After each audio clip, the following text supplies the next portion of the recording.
सुनी? अभिमन्यु हैरानी के साथ पूछता है। कैसी आवाज? यार लड़की की आवाज। अभिमन्यु चिढ़ते हुए कहता है। यार ये तूने क्या जब से लड़की की आवाज लगा कर रखा है? जब से यहाँ पर आया है कह रहा है लड़की की आवाज, लड़की की आवाज। किस लड़की की आवाज की बात कर रहा है तू? यार पता नहीं, पर सच में मैंने 2-3 बार किसी लड़की की आवाज सुनी। लगता है तेरे कान ना कुछ ज्यादा ही बज रहे हैं। ये बता, तू रास्ते भर कान में हेडफोन डालकर गाने सुनते हुए आया है ना?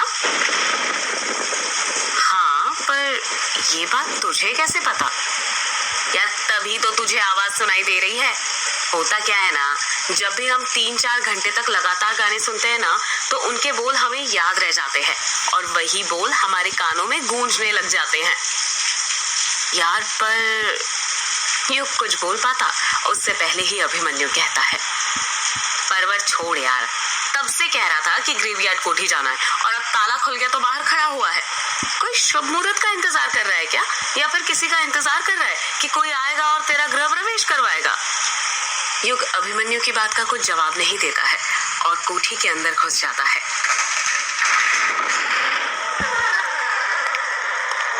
कोठी के अंदर लाइट नहीं थी, हर तरफ अंधेरा ही अंधेरा था।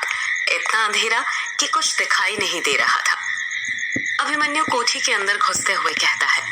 यार यहाँ पर तो बहुत अंधेरा है, ऐसा लग रहा है जैसे किसी अंधेर नगरी में आ गए हो। युग अपने मोबाइल का टॉर्च ऑन कर लेता है। अपना बचपन कोठी में ही गुजारने के कारण युग को पता था कि लाइट का स्विच कहाँ पर है। कुछ ही देर में युग को लाइट का स्विच मिल जाता है और वो जैसे ही स्विच दबाता है, कोठी के अंदर चारों तरफ उजाला हो जाता है। कोठी रोशनी से जगमगा उठती है। अभिमन्यु हैलोजन के बल्ब को देखते हुए कहता है। यार तूने एक चीज नोटिस की? युग हैरानी के साथ पूछता है। कौन सी चीज? यही यार कि ये कोठी 13 सालों से बंद थी, पर तू खुद देख लाइट का कनेक्शन अभी तक काम कर रहा है। ऐसा कैसे हो सकता है? युग कुछ सोचते हुए कहता है। हो सकता है लाइट का कनेक्शन बिजली विभाग वालों ने काटा ही ना हो। अभिमन्यु फटाक से पूछता है। और वो क्यों? क्योंकि उनके मन में भी यक्षिणी का खौफ होगा और वो यहाँ पर आने से डरते होंगे, इसलिए उन्होंने लाइट का कनेक्शन काटा ही नहीं होगा। अभिमन्यु युग की बात का कुछ जवाब नहीं देता क्योंकि उसे युग की बात बिल्कुल ठीक लगी थी। वो कोठी को देखने लग जाता है। 13 सालों से कोठी बंद होने के कारण हर जगह धूल ही धूल थी। मकड़ी ने कई सारे जाले बनाकर रखे हुए थे। कोठी के अंदर 2 बड़े से गुंबद बने हुए थे जो कोठी की खूबसूरती को 4 चांद लगा रहे थे। कोठी की सीढ़ियां संगमरमर से बनी हुई थी। हॉल में बर्माटिक और बेजिलियम के बड़े बड़े झूमर थे। कोठी का फर्नीचर मोहगनी की लकड़ी का था। दीवारों पर कई कलाकृतियां बनी हुई थी जिसकी सजावट के लिए तलवारें, रस्सी, कुल्हाड़ी, अलग अलग चीजें टंगी हुई थी जो काफी पुराने जमाने की थी।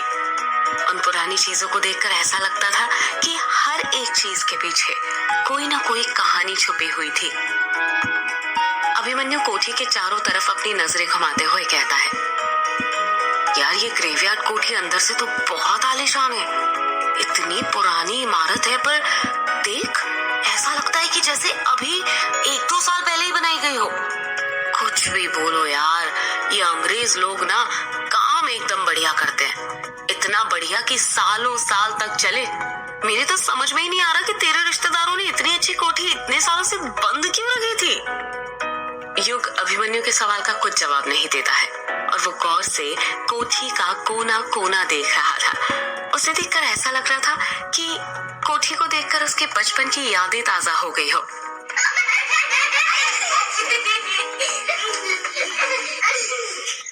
अभिमन्यु अपनी बात को आगे जारी रखते हुए कहता है। यार इस कोठी की भी ना बड़ी बेकार किस्मत है।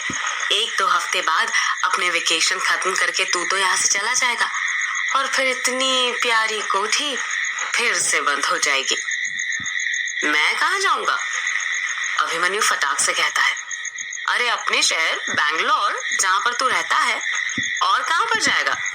तू यहाँ पर अपनी छुट्टियां ही बिताने आया है ना, शहर से मन भर गया होगा तो। युग उदास चेहरा बनाते हुए कहता है, मैंने बैंगलोर छोड़ दिया है और अब मैं कहीं नहीं जाऊंगा, हमेशा यहीं पर रहूंगा। अभिमन्यु अपनी आंखें फाड़ते हुए कहता है, क्या कहा? तूने बैंगलोर छोड़ दिया है? पर क्यों? तू तो बैंगलोर में सेटल हो गया था ना। अंकल जी के शांत हो जाने के बाद 13 सालों से वहीं पर रहा है तू, और अब ऐसा क्या हो गया कि तू अपना सब कुछ छोड़कर वापस अपने गांव आ गया? तुझे पता है ना, गांव की जिंदगी शहर की जिंदगी से बहुत अलग होती है, और ये बंगला मुड़ा गांव है, यहाँ पर नेसेसरी चीज भी मुश्किल से मिलती है। हाँ पता है मुझे, पर मैंने फैसला कर लिया है, चाहे कुछ भी हो जाए, पर अब मैं हमेशा यहीं पर ही रहूंगा। पर क्यों? आखिर शहर में तेरे साथ ऐसा क्या हुआ कि तू अपना सब कुछ छोड़कर गांव रहने आ गया?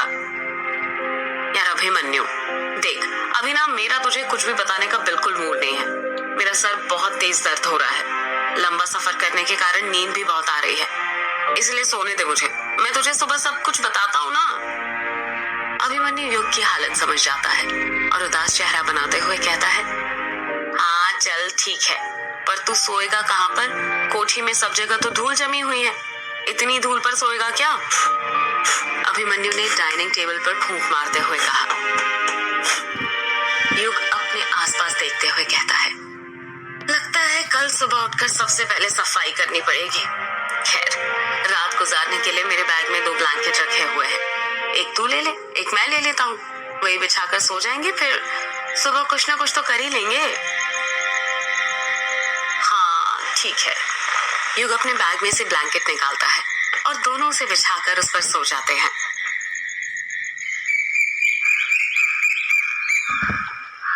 सुबह हो गई थी और सुबह के 7 बज रहे थे।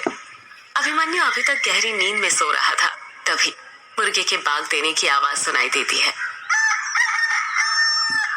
और अभिमन्यु की नींद खुल जाती है। अभिमन्यु बांसे लेते हुए अपनी आंखें खोलता है और जब वो अपनी आंखें खोलता है तो हक्का बक्का रह जाता है। वो देखता है कि उसके बगल में युग नहीं सो रहा था। अभिमन्यु हैरान हो जाता है और सोचने लगता है, ये युग कहाँ चले गया सुबह उठते से? रात में तो यहीं पर सोया था मेरे साथ।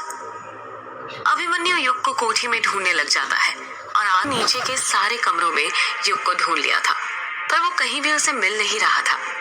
अभिमन्यु परेशान हो गया था। अभिमन्यु युग को ढूंढते ढूंढते संगमरमर की सीढ़ियां चढ़कर ऊपर वाले कमरे की तरफ जाने लग जाता है। जब वो वहां पर पहुंचता है तो देखता है कि सीढ़ियों के जस्ट ऊपर ही एक बड़ी सी खिड़की थी जहां पर युग खड़ा हुआ था।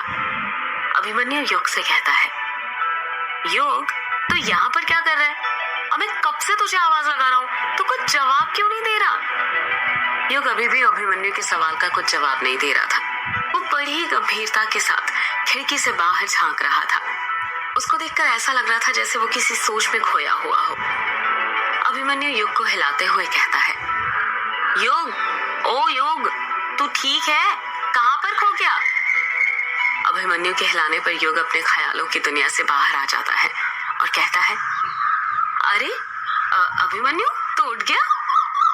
हाँ मैं तो उठ गया, पर तू यहाँ पर क्या कर रहा है और कुछ जवाब क्यों नहीं दे रहा?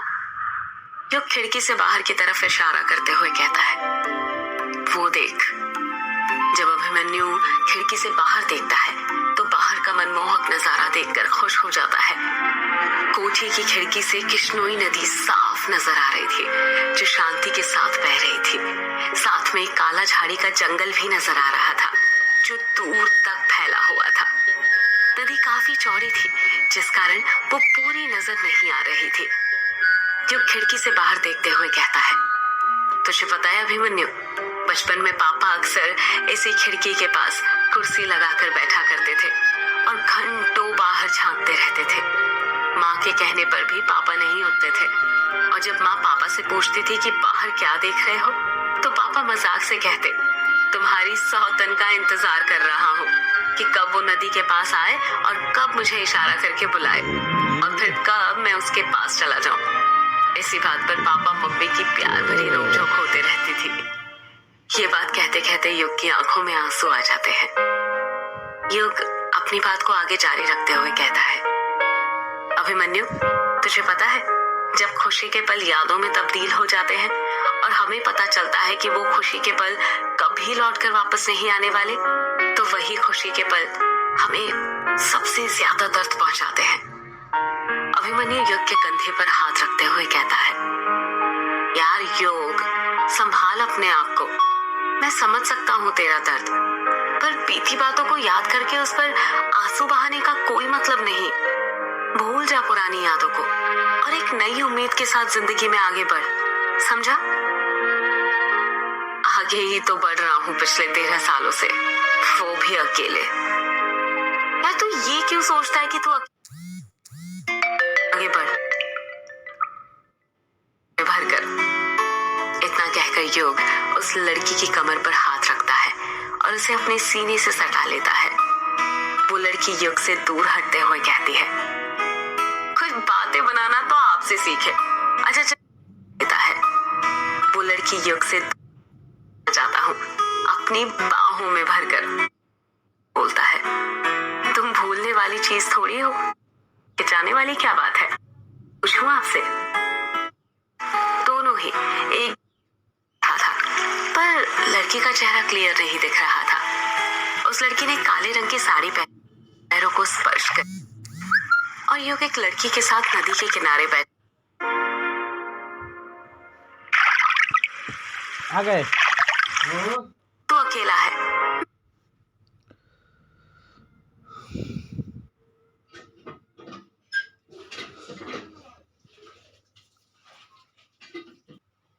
कि मैं आगे बढ़, समझा? पर बीती बातों को याद करके उस पर आंसू बहाने का कोई मतलब नहीं। भूल जा पुरानी यादों को और एक नई उम्मीद के साथ जिंदगी में आगे बढ़, समझा? आगे ही तो बढ़ रहा हूँ पिछले 13 सालों से, वो भी अकेले। यार तू ये क्यों सोचता है कि तू अकेला है? मैं हूं ना तेरे साथ, और दोस्त लोग भी तो परिवार के सदस्य की तरह होते हैं ना।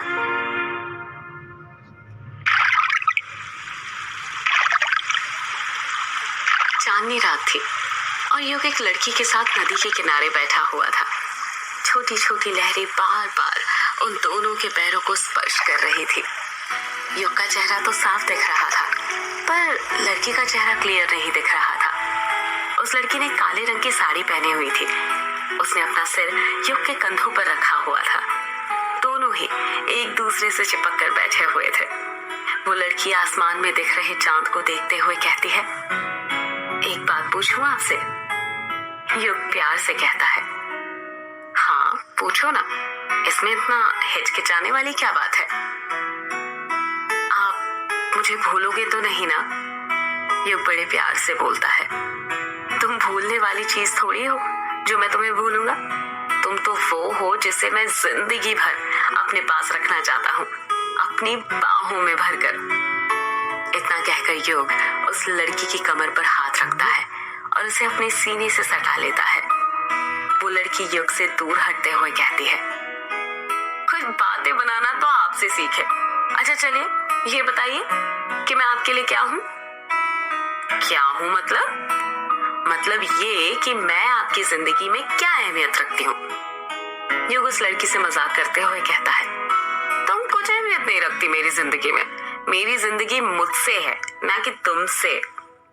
युग का जवाब सुनकर वो लड़की नाराज हो जाती है और मुंह फुलाते हुए कहती है, मतलब इतने दिनों से जो कुछ आप मेरे साथ कर रहे थे वो सब दिखावा है। सब लड़के ना एक जैसे होते हैं, उन्हें लड़कियों से ना बस एक ही चीज चाहिए होती है, और वो है उनका जिस्म। जहां आप लोगों का मतलब निकलता है, आप लोग हमसे मुंह फेर लेते हैं। इतना कहकर वो लड़की वहां से उठने लग जाती है। तभी युग उसका हाथ पकड़ते हुए कहता है, अरे तुम तो नाराज हो गई। मैं तो मजाक कर रहा था मेरी जान। तुम जानना चाहती थी ना कि मेरी जिंदगी में तुम्हारी क्या अहमियत है, तो अब गौर से सुनो। इतना कहकर युग उस लड़की को फिर से अपने पास बैठा लेता है और उसकी आंखों में देखते हुए कहता है, तुम मेरी जिंदगी का H2O हो। वो लड़की हैरानी के साथ कहती है, H2O हूँ मतलब तुम मेरी जिंदगी का पानी पानी हो जिसे पीकर मैं अपनी प्यास बुझाना चाहता हूँ। तुम मेरी जिंदगी की ऑक्सीजन हो जिसे मैं अपनी सांसों में भरकर जीना चाहता हूँ। इतना कहकर युग उस लड़की के करीब चले जाता है, इतने करीब कि अगर अब वो जरा सा भी आगे बढ़ता तो उसके होंठ उस लड़की के होंठ से टकरा जाते। वो लड़की एक लंबी आह भरते हुए कहती है, आप रुक क्यों गए? बोलते रहिए ना। तुम मेरी जिंदगी का वो हसीन ख्वाब हो जिसे मैं रोज देखता हूँ। तुम मेरी जिंदगी का वो सुकून हो जो मुझे तुम्हारी बाहों के सिवा कहीं और नहीं मिलता। तुम मेरी जिंदगी का वो हिस्सा हो जिसके बिना मैं कुछ नहीं। सच तो ये है कि मेरा तुम्हारे बिना कोई वजूद ही नहीं। युग को पता ही नहीं चल पाता कि कब बातें करते करते उसके होंठ उस लड़की के होंठों से टकरा जाते हैं। दोनों के ही होंठ चिपक गए थे, ठीक उसी तरह जिस तरह भंवरा फूल से चिपकता है। जब युग और वो लड़की एक दूसरे को स्पर्श करते हैं तो दोनों को अपने अपने बदन में एक कंपकपी सी होती है और दोनों एक दूसरे को अपनी बाहों में भर लेते हैं। वो दोनों कब रेत पर लौट जाते हैं उन्हें पता ही नहीं चलता। उस लड़की की काली साड़ी में युग पूरी तरह गूंथ चुका था। कोई इस बात का अंदाजा ही नहीं लगा सकता था कि उस लड़की ने साड़ी भी पहनी हुई थी। ऐसा लग रहा था जैसे वो साड़ी एक चादर हो जिसमें वो दोनों समाये हुए थे। उस लड़की के बदन का एक एक अंग युग के अंग के साथ स्पर्श हो रहा था। दोनों एक दूसरे में समाहित हो गए थे। उन दोनों के रोम रोम में आग लगने लग गई थी। युग उस लड़की के बहुत करीब चले गया था, इतने करीब कि तेज तेज चल रही उस लड़की की दिल की धड़कनों को वो साफ साफ सुन पा रहा था। युग का मन ही नहीं कर रहा था उस लड़की के बदन को छोड़ने का। उसने अपने पूरे शरीर की ताकत लगाकर उसके बदन को अपनी बाहों में जकड़ा हुआ था।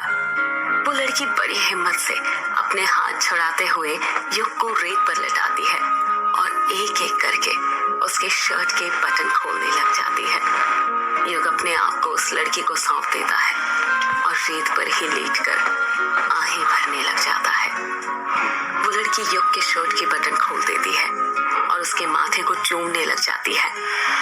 वो लड़की युग के माथे को चूमते हुए कहती है, आप मुझे भूलोगे तो नहीं ना? युग धीरे से कहता है, नहीं, तुम्हें नहीं भूलूंगा, कभी नहीं। वो लड़की बार बार युग को चूमते हुए बस यही बोले जा रही थी कि आप मुझे भूलोगे तो नहीं ना? और युग कहता, नहीं, कभी नहीं। युग के अंदर की गर्मी बढ़ती जा रही थी। वो युग के माथे को चूमने के बाद नीचे आने लग जाती है और उसके सीने को चूमने लगती है। युग के अंदर की उत्तेजना बढ़ती जा रही थी। उसका पूरा बदन पसीने से भीग चुका था। उसके माथे और बदन पर पसीने की बड़ी बड़ी बूंदें थी। उसे अपने पूरे शरीर में गर्मी का एहसास होने लग जाता है। उसे ऐसा लग रहा था जैसे वो किसी आग में तप रहा हो। देखते ही देखते गर्मी इतनी बढ़ जाती है कि उसकी नींद टूट जाती है और वो अपने सपने में से बाहर आ जाता है। युग झटके के साथ उठते हुए कहता है, ओह माय गॉड, फिर वही सपना। इतना कहकर युग अपने माथे का पसीना पोंछने लग जाता है। उसका पूरा बदन पसीने से लथपथ हो गया था। युग खुद से कहता है, हे भगवान, ये क्या है? क्यों बार बार आप मुझे एक ही सपना दिखाते हो? और आखिर वो लड़की कौन है जिसके साथ मैं ये सब करता रहता हूँ? इतने करीब तो मैं आज तक अपनी जिंदगी में किसी लड़की के नहीं गया। कौन है वो लड़की? क्या संबंध है मेरा उसके साथ? यही सब सोचते हुए युग अपनी जगह पर खड़ा होता है। अपने बैग में से पानी की बोतल निकालता है और पानी पीते हुए फिर सोचने लग जाता है,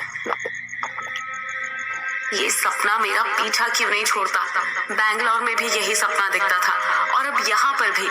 सपने में जो नदी थी वो तो कृष्णोई नदी थी, पर वो लड़की कौन थी और उसका चेहरा मुझे क्यों नहीं दिखता कभी?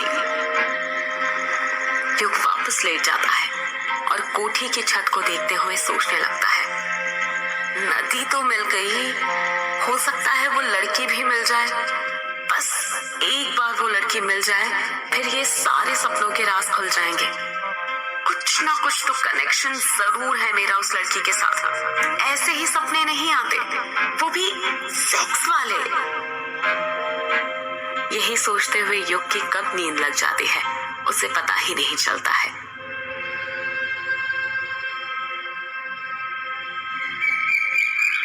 सुबह हो गई थी और सुबह के 7 बज रहे थे। अभिमन्यु अभी तक गहरी नींद में सो रहा था। तभी मुर्गे के बाग देने की आवाज सुनाई देती है और अभिमन्यु की नींद खुल जाती है। अभिमन्यु उबासी लेते हुए अपनी आंखें खोलता है और देखता है कि युग उससे पहले ही उठकर बैठा हुआ था और कुछ सोच रहा था। अभिमन्यु हैरानी के साथ कहता है, अरे युग, तू कब उठ गया और सुबह सुबह इतनी गहराई के साथ क्या सोचने लग गया? पहले तो युग के मन में आया कि वो उसे अपने सपने के बारे में बताए। फिर अगले ही पल उसने सोचा कहीं अभिमन्यु उसे पागल ना समझ ले, इसलिए उसने कहा, कुछ नहीं यार, बस ऐसे ही बैठा हुआ था। अभिमन्यु अचानक से कहता है, वैसे तूने बताया नहीं। युग हैरानी के साथ पूछता है, क्या नहीं बताया? यही कि तूने बैंगलोर क्यों छोड़ दिया? तेरा यहाँ पर आने का मकसद क्या है? यार मैंने बैंगलोर को नहीं छोड़ा है, बल्कि बैंगलोर ने मुझे छोड़ दिया है। मतलब? मैं कुछ समझा नहीं। तू साफ साफ बताएगा बताना क्या चाहता है? मतलब ये कि मेरी बैंगलोर में जो जॉब थी वो चली गई। अभिमन्यु शॉक्ड होते हुए कहता है, क्या कहा? जॉब चली गई? पर कैसे? युग चुप रहता है, कुछ जवाब नहीं देता। अभिमन्यु युग पर दबाव बनाते हुए पूछता है, अरे तू चुप क्यों है, बताना, आखिर तेरी जॉब कैसे चली गई? युग लंबी सांस लेते हुए कहता है, मुझे कंपनी ज्वाइन किए हुए 1 साल ही हुआ था। सब कुछ ठीक चल रहा था। ऐसा लग रहा था कि लाइफ सेट हो गई और इसी कंपनी में फ्यूचर सेट हो जाएगा। पर जैसा हम सोचते हैं वैसा होता कहाँ है? होता भी कैसे? अगर जिंदगी में सब चीजें हमारे मुताबिक होने लगे तो उसे जिंदगी नहीं, कोई फिल्म की कहानी कहते हैं। अभिमन्यु बीच में ही युग को टोकते हुए कहता है, यार तू बातें घुमा मत, हाँ, सीधे सीधे बता हुआ क्या है? मतलब ये कि मेरी बैंगलोर में जो जॉब थी वो चली गई। अभिमन्यु शॉक्ड होते हुए कहता है, क्या कहा? जॉब चली गई? पर कैसे? युग चुप रहता है, कुछ जवाब नहीं देता। अभिमन्यु युग पर दबाव बनाते हुए पूछता है, अरे तू चुप क्यों है, बताना, आखिर तेरी जॉब कैसे चली गई? युग लंबी सांस लेते हुए कहता है, मुझे कंपनी ज्वाइन किए हुए 1 साल ही हुआ था। सब कुछ ठीक चल रहा था। ऐसा लग रहा था कि लाइफ सेट हो गई और इसी कंपनी में फ्यूचर सेट हो जाएगा। पर जैसा हम सोचते हैं वैसा होता कहाँ है? होता भी कैसे? अगर जिंदगी में सब चीजें हमारे मुताबिक होने लगे तो उसे जिंदगी नहीं, कोई फिल्म की कहानी कहते हैं। अभिमन्यु बीच में ही युग को टोकते हुए कहता है, यार तू बातें घुमा मत, हाँ, सीधे सीधे बता हुआ क्या है? युग अपनी बात को आगे जारी रखते हुए कहता है, सब कुछ ठीक ही चल रहा था कि तभी हम लोगों को बताया गया कि कंपनी लॉस में चल रही है, जिस कारण कंपनी के फाइनेंशियल कंडीशंस खराब हो गई थी। फाइनेंशियल कंडीशन से उभरने के लिए कंपनी ने 50 एम्प्लॉयज को निकालने का फैसला किया था और जब लिस्ट आई तो उस लिस्ट में मेरा भी नाम था। पर ऐसे कैसे? तुझे कैसे निकाल दिया? तेरा तो कैंपस सिलेक्शन हुआ था ना और पैकेज भी अच्छा था।